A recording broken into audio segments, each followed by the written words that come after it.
Welcome to Systems Philosophy. Today I would like to talk about how we frame or set paradigms from which we perceive our reality, and how those paradigms themselves can lock us into certain perceptions. And for this I'll use the example from ancient Greece of the ship of Theseus. So this is a philosophical story. Theseus has a ship, and if he replaces half of everything in that ship, the timbers, the masts, the sails, and then replaces them with new planks and masts and sails, is it still the ship of Theseus? So that's the first question posed. The next question posed is, if we then use the half that we replaced, and which are presumably just sitting around, and we then use those in the construction of a new ship, we now have two ships, each of which contain half of the original ship of Theseus and half new parts. So which one is the original ship of Theseus is the next philosophical question that's posed. Now, in modern philosophy, Hollywood philosophy, this is the Star Trek transporter error problem. So in Star Trek lore, transporters essentially read the matter and structure of a person's body, transmit that as information, and then reconstruct the same patterns and reproduce faithfully the individual. Now, what isn't covered is that at the other end, the individual is destroyed. And so there have been some, I think there was one which included Riker in the later series, where there was a transporter error and we had two Rikers, and the series treated the psychology a certain way. And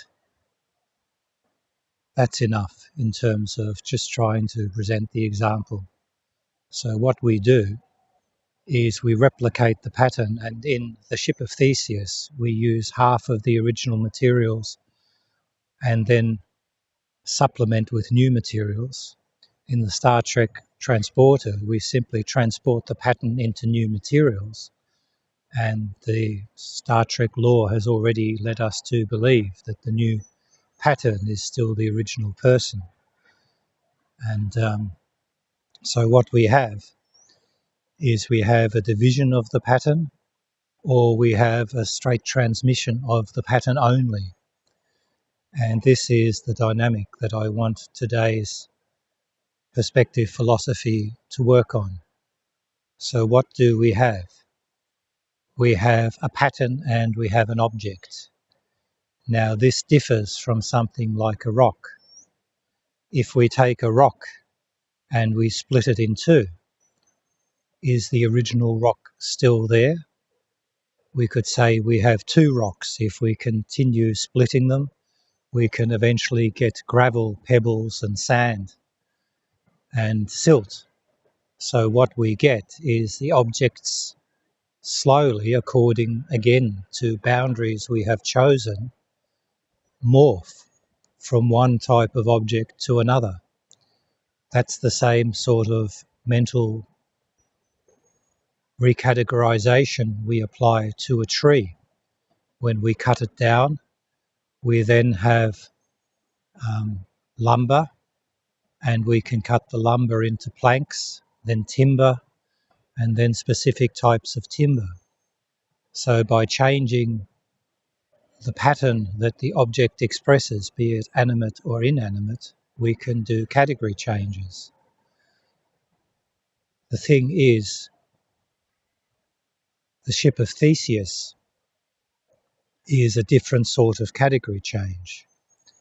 It's like taking a tree trunk, cutting it in half, replacing it with another and saying, do we still have a tree trunk? What I'm trying to highlight is that a lot of the things that we consider as fixed categories and we think around those fixed categories themselves are simply constructs through which we frame our analysis. Now, the problem, it's not so much a problem. The philosophical point gets more interesting when we move the ship of Theseus example to the division of a living cell. We have a single cell. The cell divides. Half of the cell's materials go to one half go to the other. We get a new nucleus formed, a new set of genetic material. If it's a bacterial cell, that all gets replicated. The actual mass of the cell halves. So instead of the ship of Theseus example, where we add mass, here we simply use the existing mass and exactly divide the information that is the structure. So you could say that the ship of Theseus is composed of two things.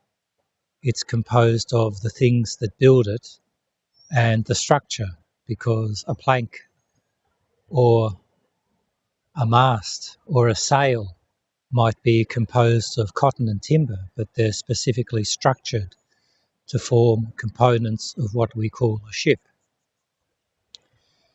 And therefore we separate the material world into the atoms and the configurations that those atoms take. We could break the ship of Theseus itself down to its constituent atoms, and then we could say those are the fundamental components, but even those atoms can be transmuted through nuclear reactions. What I'm trying to say is that even though intellectually the boundaries seem fixed, when you start to look more closely at the boundaries we set for ourselves, they are highly permeable. They morph. So if you take anything from this first real philosophical entry into my systems philosophy channel, is that systems can be viewed as information systems. So a ship can be considered an information system that is constructed through a set of blueprints, like a machine, to do a certain job. And unless we continue to maintain the ship, it will soon fall into disrepair and stop becoming useful. Sails will rip, ropes will rot and fray, barnacles will grow. And so, from a systems philosophy perspective, what I'm trying to point out is that the information collection of organised matter that we call a ship, a tree trunk, a piece of lumber, or a living cell can be viewed as an object, but also as simply a configuration of atoms. Now I have mixed two categories of objects by bringing in matter transportation in Star Trek and cell division. We have systems that need an external input to maintain their order. So a ship, if it doesn't get maintenance, will degrade. A living cell needs no external maintenance, and yet it needs to eat. It needs to consume energy and matter in order to maintain its form. From this perspective, the living cell resembles something that science calls dissipative structures. A whirlpool is a dissipative structure, but it's not living. It uses the energy flow of water currents to persist, and we've seen whirlpools in our drain plugs in the bathroom that dissipate when we put the plug back in. We've seen whirlpools that form and disappear in tidal and river currents. The same sort of dissipative structure can be considered as a candle flame.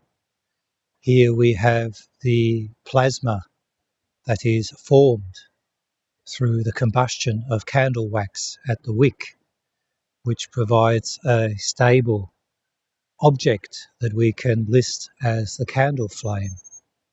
This is a dissipative structure of pure energy.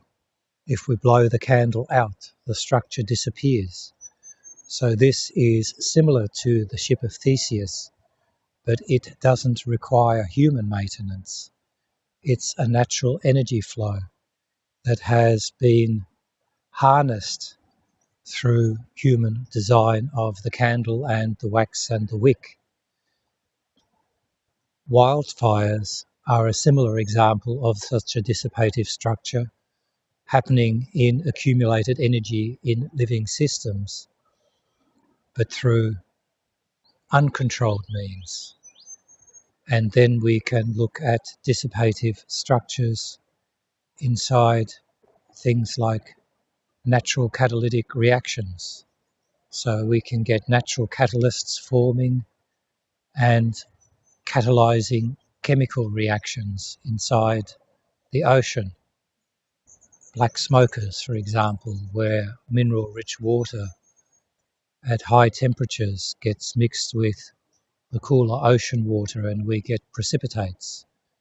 So the black smoker is another dissipative structure, precipitating the dissolved chemicals that the deep groundwater has leached from the rock and is dissipated when that hot water mixes with the colder ocean water deep down at high pressure and high temperature and causes quite unique mineralogical depositions to form.